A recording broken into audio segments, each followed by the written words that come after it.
মাছ পাতুরি, ডিম পাতুরি, আজ বানাবো চিকেন পাতুরি।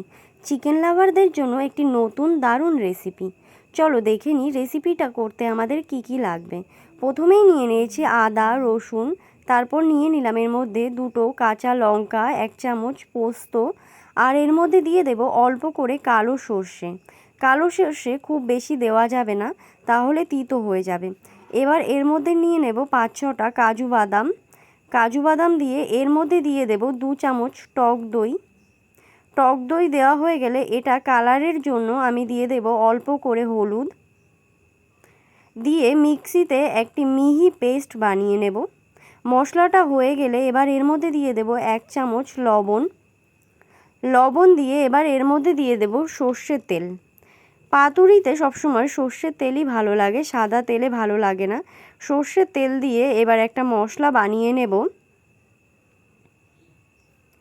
মশলা আমাদের রেডি হয়ে গেলে এবার গ্যাসের ওপর কলা পাতাগুলো সেঁকে নেব।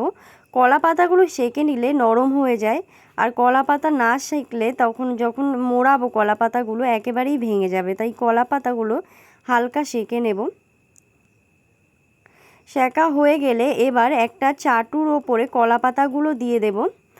কলা পাতা দিয়ে চিকেনের আমি ছোট ছোট টুকরো করে নিয়েছি।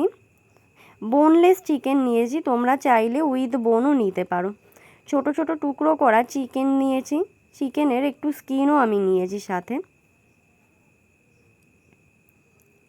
চিকেনগুলো দিয়ে এবার এর মধ্যে দিয়ে দেব কুচানো পেঁয়াজ। পাতুরিতে কুচানো পেঁয়াজই দিতে হবে। কুচানো পেঁয়াজ দেওয়া হয়ে গেলে এবার এর মধ্যে আমি অ্যাড করে দেব আগে থেকে বানিয়ে রাখা যে মশলাটা আমি বানিয়েছিলাম, সেই মশলাটা এবার চিকেনের মধ্যে দিয়ে দেব। চিকেনের মধ্যে দেওয়া হয়ে গেলে চিকেনটা ভালো করে হাত দিয়ে ম্যারিনেট করে নেব। ম্যারিনেট করা হয়ে গেলে এবার এর মধ্যে দিয়ে দেব আমি 2টো কাঁচা লঙ্কা চিড়ে রেখেছি, ওপর থেকে 2টো কাঁচা লঙ্কা দিয়ে দেব। আর এর মধ্যে দিয়ে দেব সর্ষের তেল।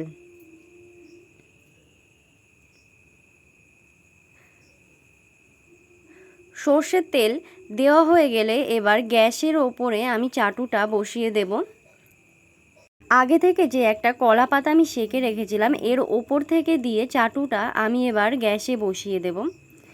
তারপর একটা থালা চাপা দিয়ে আমি প্রায় এটা 35 মিনিট ধরে কুক করেছি। 35 মিনিট আমি একদম স্লো কুক করেছি। একদম গ্যাসের আঁচ বাড়িয়ে দিলে পুড়ে যাবে আর চিকেনগুলো পুরোই কাঁচা থাকবে, তখন খেতে একদম ভালো লাগবে না। এবার তোমরা কালারটা দেখলেই বুঝতে পারবে যে পাতুরিটা কতটা সুন্দর হয়েছে। তোমরা ভিডিওটা দেখে অবশ্যই জানিও ভিডিওটা কেমন লাগলো তোমাদের। ভিডিও ভালো লাগলে একটি লাইক করো। সবাই ভালো থেকো।